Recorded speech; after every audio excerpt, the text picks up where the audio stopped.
Hi guys, my name is Marissa and welcome back to my channel. In today's video, I'm going to be showing you 3 dinner recipes using beef.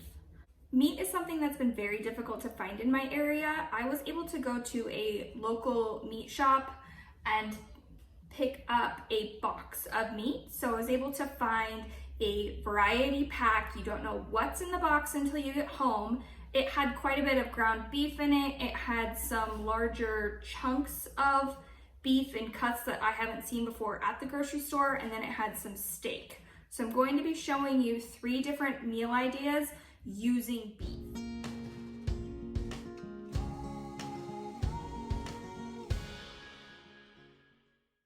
For this recipe, you will need ground beef, rice, fresh lime. I actually don't have fresh lime, so I'm just going to be using this bottle of lime juice that I keep in my refrigerator, red curry paste, garlic, and a can of coconut cream.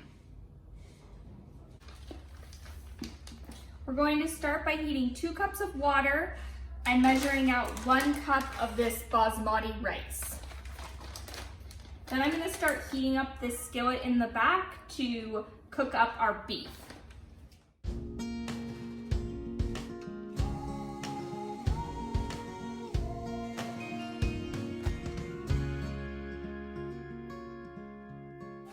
Next, we're going to add 1 tablespoon of this red Thai curry paste.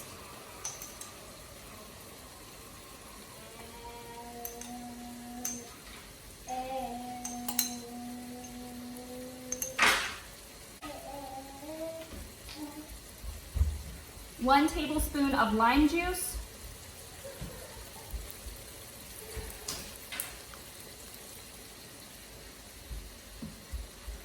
One tablespoon of garlic.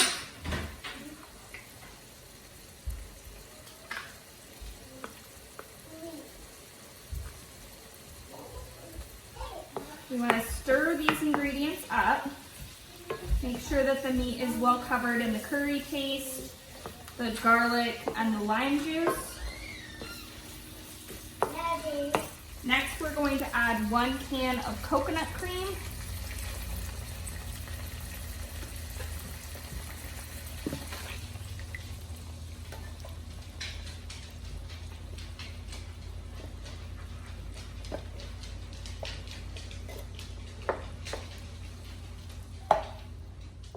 We're just gonna bring our coconut cream mixture to a boil, and our rice only has a couple minutes left. So we'll fluff that and then just scoop this coconut cream beef mixture on top of our rice.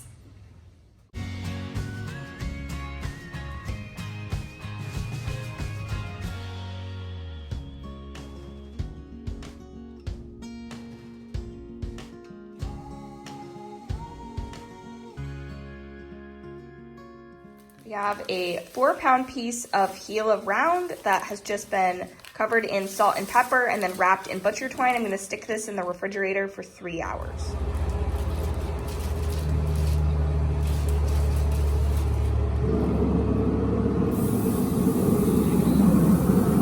We're going to put our beef on the Traeger at 450 degrees for 20 minutes.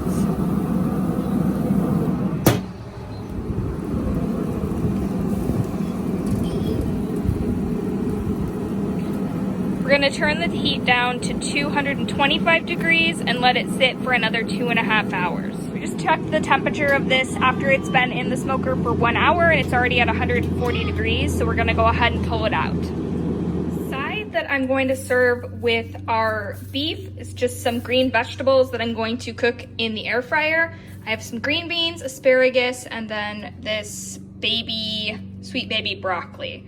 I'm just going to chop everything up and then stick it into the air fryer. I think that I'm going to cook it for around 20 minutes, but I'm going to keep an eye on it. I'm going to set the air fryer to 350 degrees. If you're new to my channel, my name is Marissa, also known as Homemaking with Marissa on YouTube as well as on Instagram. I share primarily lifestyle content here on YouTube. I am a part-time working mom and wife. I have 3 children ranging in age from 3 up to 15 years old.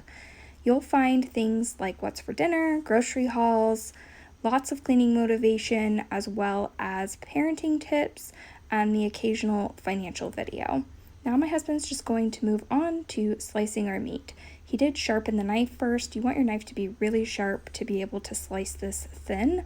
He's gonna go ahead and just remove the netting that was on the outside of the meat, holding it together, and then try to slice this really thin. This was such a huge portion of meat that it made 3 full dinners for my family of 5.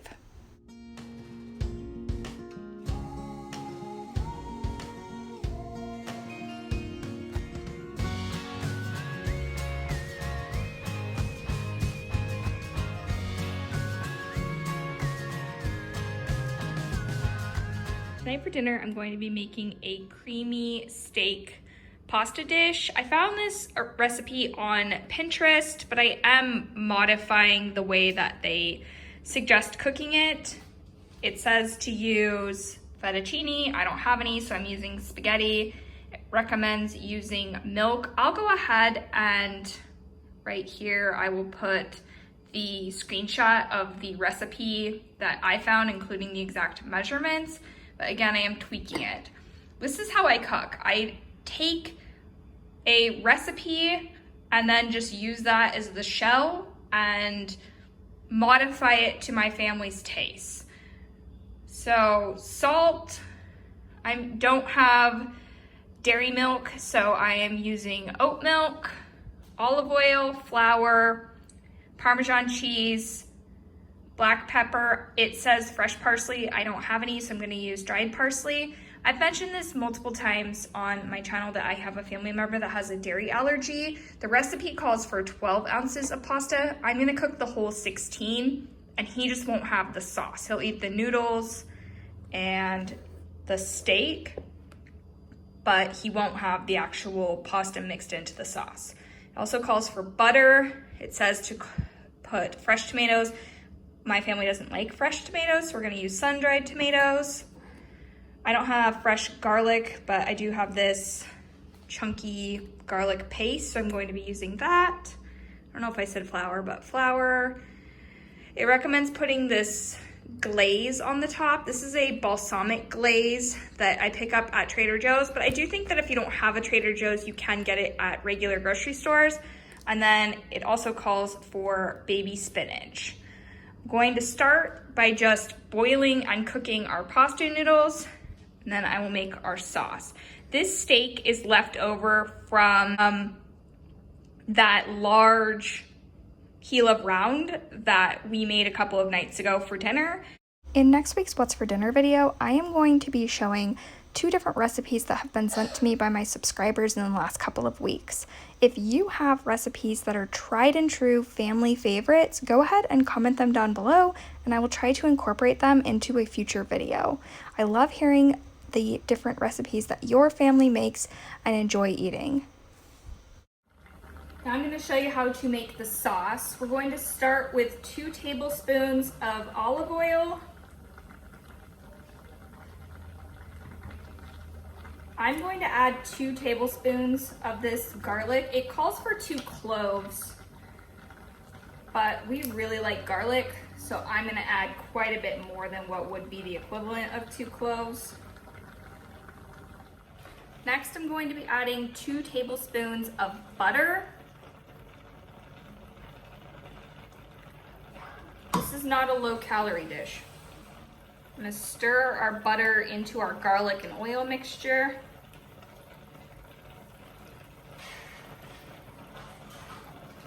Once that butter is melted, I'm going to add 2 tablespoons of just all-purpose flour.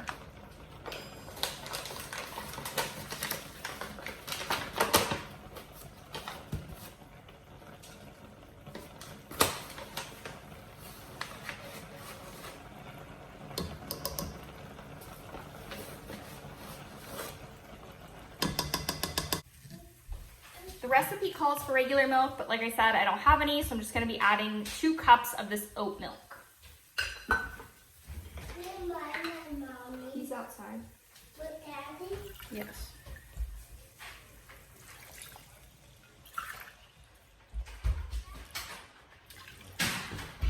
It says to let this thicken for about 5 minutes.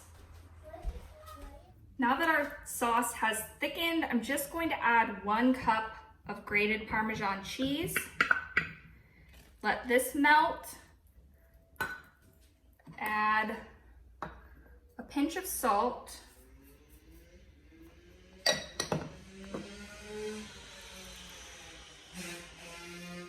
Apparently somebody's riding a quad in my neighborhood.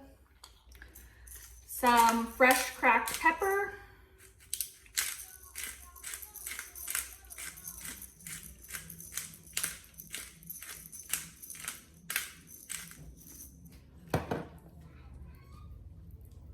Just gonna stir this up until our cheese melts and our sauce thickens.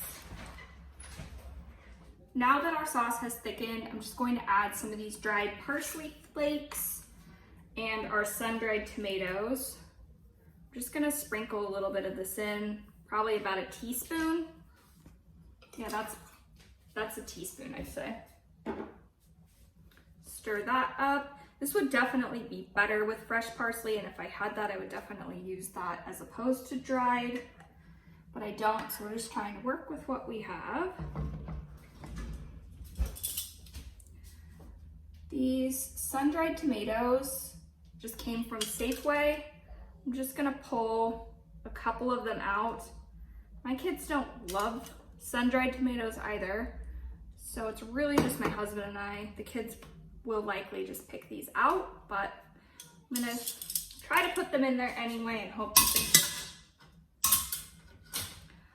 I'm going to put them in here anyway and hope that they eat them. Now we're going to put our steak back in. If you didn't have leftover steak, the recipe says that you would need to obviously grill up some steaks or pan fry some steaks. But I like to make dishes like this when I have steak left over that I don't necessarily want to eat just plain steak again. So it's nice to repurpose it into something else.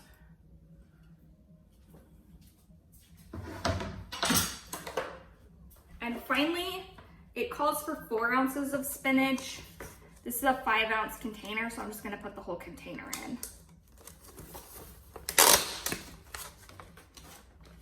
Spinach always looks like a ton at first. This barely looks like, yeah, this is barely fitting in this pot. You can see it's totally overflowing, but it will wilt down to almost nothing.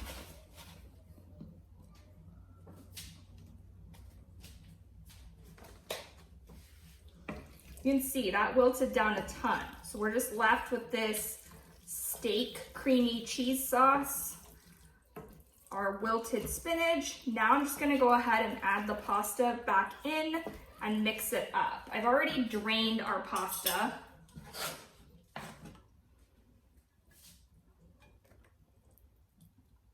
I'm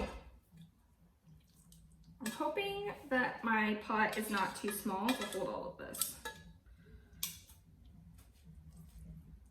Here's what our dish looks like once I've stirred the pasta in. You can see that the spinach has melted down and there are still chunks of the steak in there and the cheesy sauce. Here is what the dish looks like all plated up. The recipe recommends drizzling this balsamic glaze over the top. I really like this glaze, but I don't think anybody else in my house is going to want to do this. And that's what it looks like when it's finished. I really appreciate you watching my video today. If you haven't done so already, you can subscribe to my channel by clicking on my face on the right side of your screen. And if you'd like to watch an additional video I filmed, I have one for you on the left side of your screen. I hope that you are all staying happy and healthy. Bye!